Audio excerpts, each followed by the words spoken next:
I'm the most indecisive person ever, and it's killing me. The amount of anxiety I get from making a decision, large or small, is so overwhelming that I usually don't end up making a decision, or I save that decision for the very last minute. Let me give you a recent example. Recently, I've been looking for a camera and have been looking at all of the YouTube videos of the possible options. And so I narrow my selection down to 2 cameras, and I keep going back and forth between these 2 cameras. And this goes on for weeks. I keep weighing the pros and cons of the cameras, and finally I find one of the cameras at a good price. So I decide, okay, I'm gonna go down, drive 1 hour round trip to pick up this camera and just be done with the decision. I drive there, test the camera, and then my doubt sets in again. I end up driving back without buying the camera. This inability to make a decision is torturing me, and it shows up all the time in my life, even with the smallest decisions. For example, when I go to a grocery store, I sit there paralyzed as to what toothpaste to buy,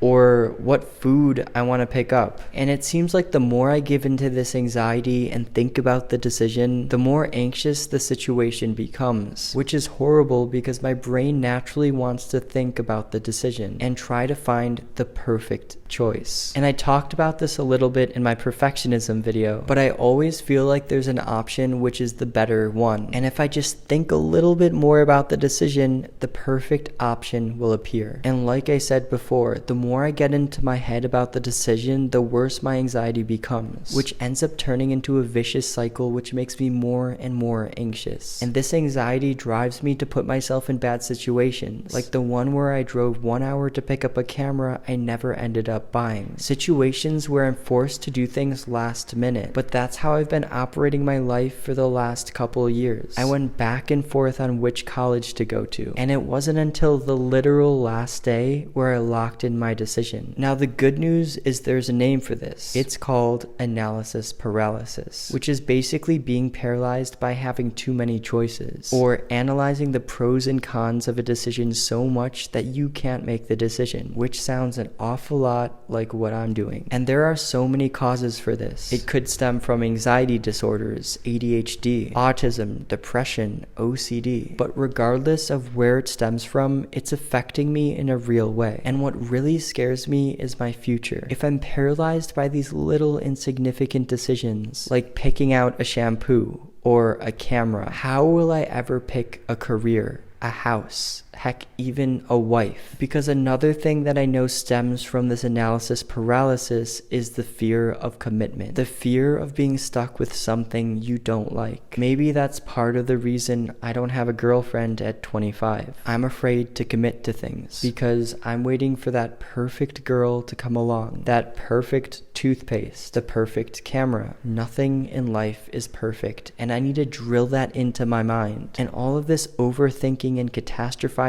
won't help me find the perfect answer. It'll just lead to thought loops and anxiety. So what does this all mean? What can people like me do about this? Well, the answer is simple and you might not like it. But after all of this anxiety, I've learned something. The only way to get out of analysis paralysis is to make the freaking decision. That's right. It sounds so simple, yet is so hard. But that's what you have to do. Weigh the pros and cons. Make a rational decision, of course. But then just decide. Not get stuck in this endless loop of overthinking. Which is why a couple days ago, I finally met someone to pick up a camera. Which is actually the one I'm using to film this video right now. Because I just had to make a decision. And I pray I can train myself to understand that even if I make the wrong decision, it's not the end of the world. Anyways, thanks for watching, and I'll see you in the next video. Peace.